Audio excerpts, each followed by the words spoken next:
Hello everyone, welcome to JRF Adda. कैसे हैं आप सब लोग? Very good afternoon all of you.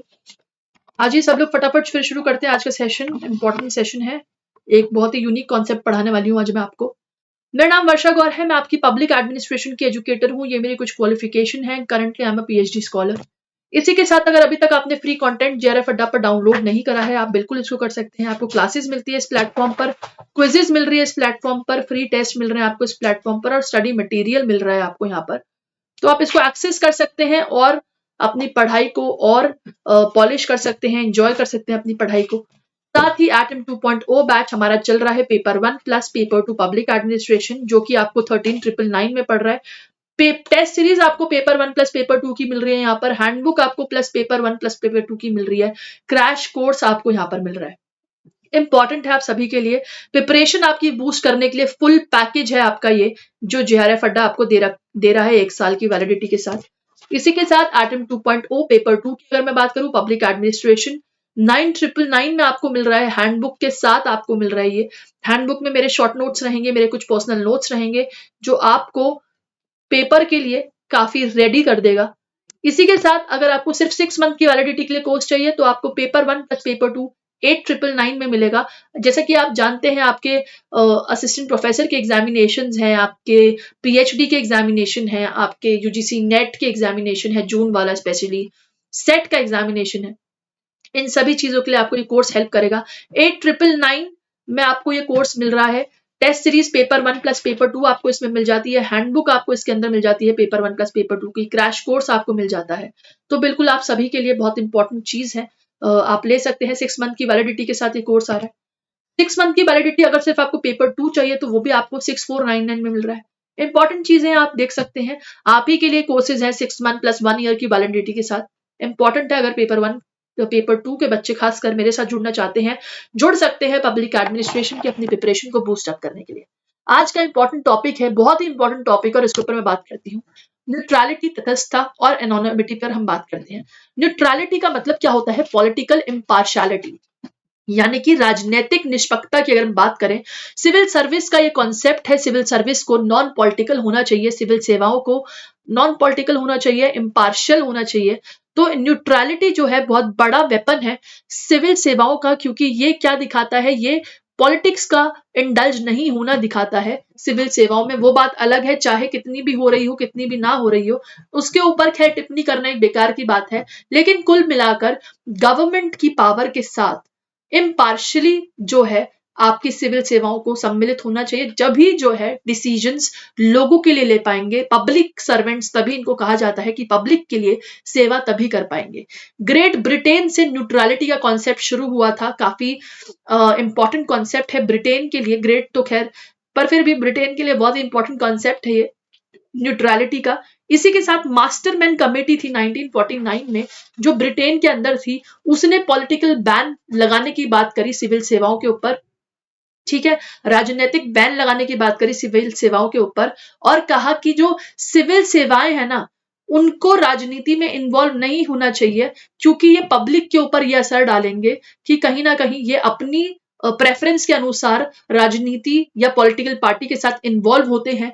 इसलिए जो है ये पब्लिक का भला नहीं चाहेंगे। तो पब्लिक के मन में भी विचारधारा जाती है कि ये पॉलिटिकल सिनेरियो अगर सिविल सेवाओं के साथ जुड़ जाता है, तो कहीं ना कहीं पब्लिक के लिए सिविल सेवाएं काम नहीं कर सकती हैं। ये भी पार्शियल हो जाएंगी अपने मंत्री परिषद या मंत्रीगण के प्रति, और जो है ये उन्हीं को सपोर्ट करेंगी, और जो मंत्री परिषद है वो इनका सपोर्ट करेंगे। आपने बहुत सारी पिक्चर्स देखी भी होंगी, मूवीज भी देखी होंगी, जहां पर आपके ब्यूरोक्रेट्स जो है गवर्नमेंट या सरकार के, एक तरीके से कहते हैं ना, क्या कहते हैं उसको, पपलू चपलू, सरकार के जो है कठपुतली बन के जो है रह जाती हैं ब्यूरोक्रेट्स खासकर। बहुत सारी मूवीज में ऐसे ऐसे इश्यूज रेज करते हैं, तो आप सभी जानते हैं। बिल्कुल इंपॉर्टेंट है ये चीज भी याद रखना। न्यूट्रलिटी की शुरुआत हुई थी ग्रेट ब्रिटेन से। बात करते हैं अनोनिमिटी की। अनोनिमिटी एक तरीके से गुमनामी है। ये भी बहुत इंपॉर्टेंट प्रिंसिपल है। किसका? सिविल सर्वेंट का। सिविल सर्वेंट को देखो, सिविल सर्वेंट जो है एग्जीक्यूटिव की अगर हम बात करें, पॉलिटिशियंस की बातें जो है, बिल्कुल देखो, कहने का मतलब है मिनिस्टर जो होते हैं ना, मिनिस्टीरियल रिस्पॉन्सिबिलिटी होती है सिविल सेवाओं के ऊपर। जब भी आपकी कोई पॉलिसियां, जब भी आपकी कोई पॉलिसी नीतियां जो भी है आपकी, सिविल सेवा बनाते हैं, सिविल सर्वेंट बनाते हैं, किसके द्वारा बनती है? ये कैबिनेट मिनिस्टर की गाइडेंस में बनती है। या तो किसी मिनिस्टर की गाइडेंस में बनती है।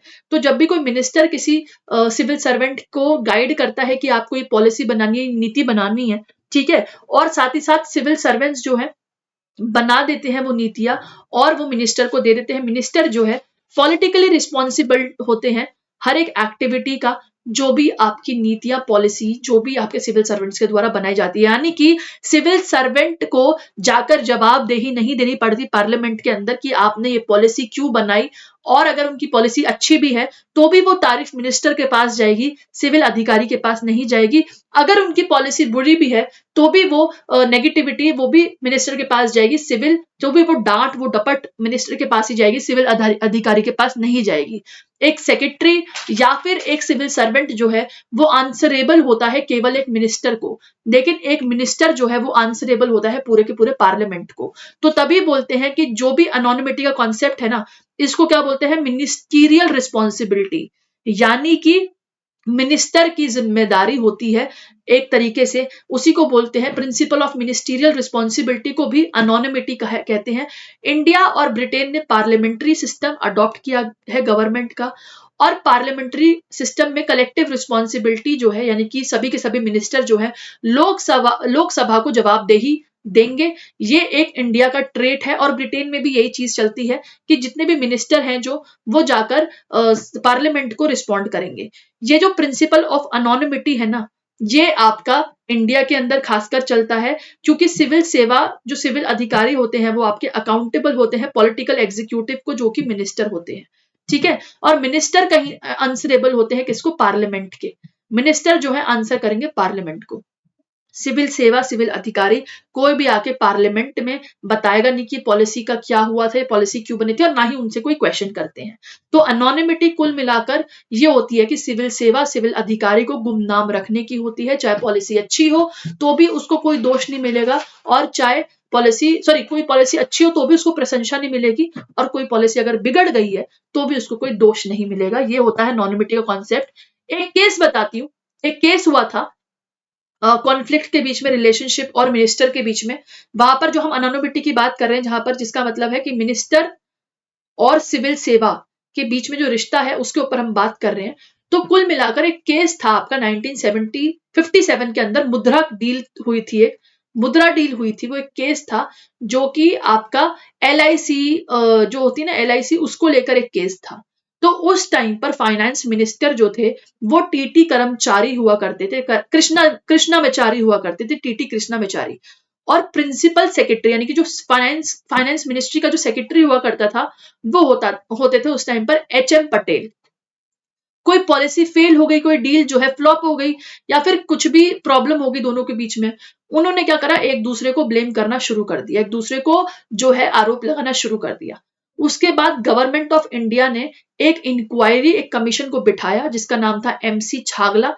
छागला कमीशन के नाम से प्रसिद्ध हुआ ये। छागला जी की चेयरमैनशिप में ये मुद्रा डील के ऊपर जो है जितनी भी पूरी की पूरी इन्वेस्टिगेशन करनी थी वो कमेटी ने करी।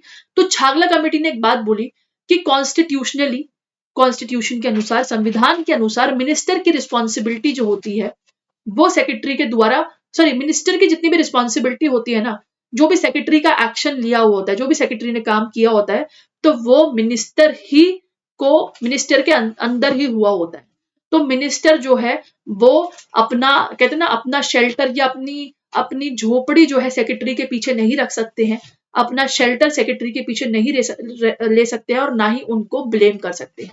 तभी छागला कमीशन ने बोला कि जो प्रिंसिपल ऑफ मिनिस्ट्रियल रिस्पॉन्सिबिलिटी है या फिर अनोनिमिटी की हम बात करते हैं, उसमें सिविल सेवाओं का कोई भी रोल नहीं होता। जो भी रोल होता है वो मिनिस्टर का ही होता है। और इसी कमेटी के मद्देनजर रखते हुए उस टाइम जो फाइनेंस मिनिस्टर थे आपके कृष्णाचारी जी, उन्होंने अपनी पोस्ट से रिजाइन दे दिया। तो ये आपका प्रिंसिपल ऑफ अनोनिमिटी था, इंपॉर्टेंट है आपके लिए याद रखना। और प्रिंसिपल ऑफ न्यूट्रलिटी जो मेरे को समझाना था, जो मैंने आपको समझाया, तटस्थता जिसको हम बोलते हैं, पॉलिटिकल इम्पार्शियलिटी बोलते हैं।